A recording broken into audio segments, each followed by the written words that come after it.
We've all heard this story before. Each of the synoptic gospels has a version of it. Matthew, Mark, Luke all tell it. We hear it every year on the Feast of the Transfiguration in August. There have been many priests and deacons that have stood up here, far more educated than me, explaining what this gospel is about. I've heard expressions such as seen in a new light, or they saw him in a new light. And it typically refers to an understanding from a different point of view. In a certain sense, I think that's what occurs here in Matthew. Peter, James, and John see Jesus with Moses, who was trusted with the law, and Elijah, the great prophet. And there's a metamorphosis that takes place, but it's not a transformation. Instead, it's a revelation of who Jesus is.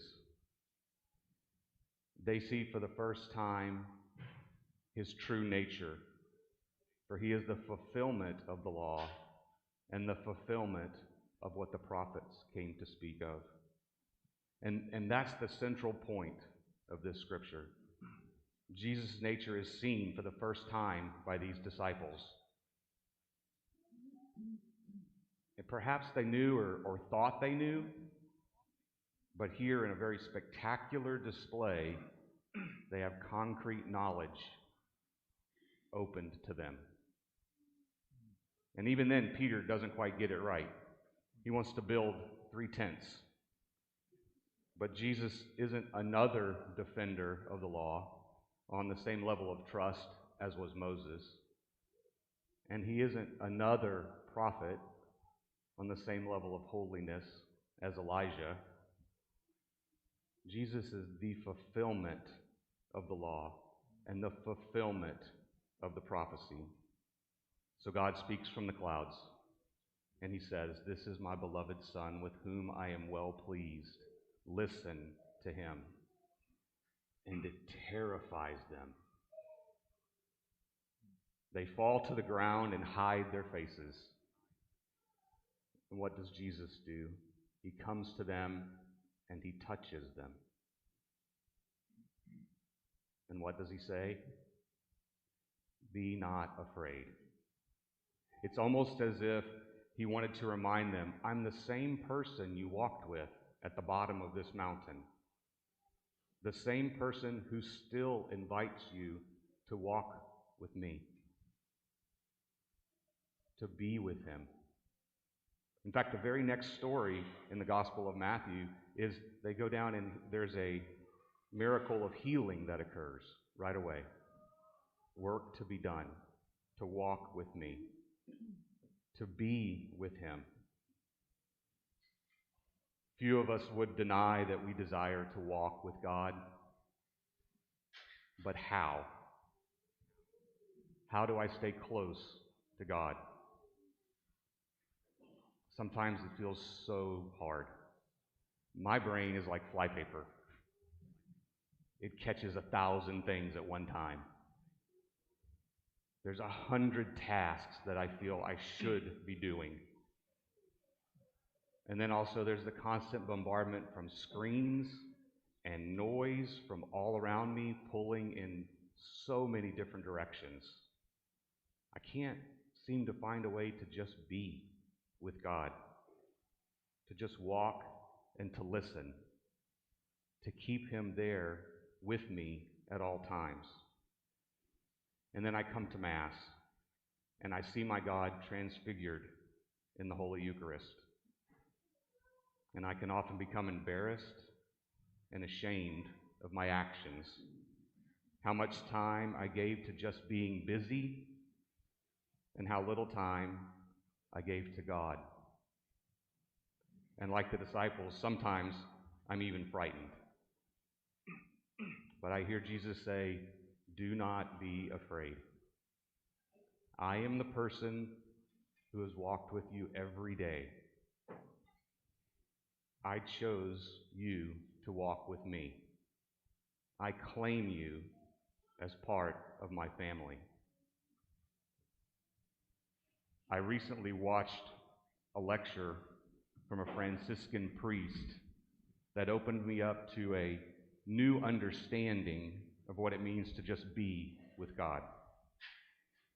He told the story of meeting a Jewish rabbi, and the rabbi explained, you probably know the Hebrew tradition of only using consonants to spell words. And a good Jew will know how to fill in the vowels between the consonants.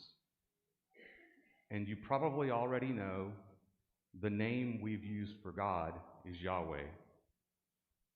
But did you know to say the word correctly, to pronounce those consonants, Y-H-W-H, you do not close your mouth?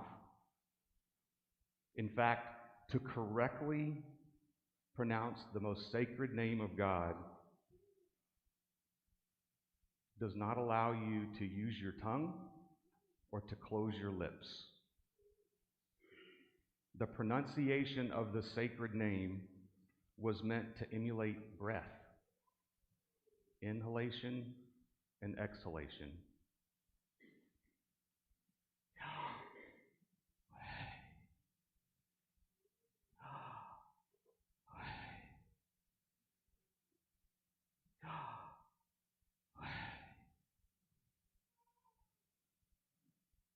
Pronouncing the name of God was the very first thing you ever did when you came out of your mother's womb. It will be the very last thing you do before you die. Before I leave this mortal body, the last thing I say will be a prayer.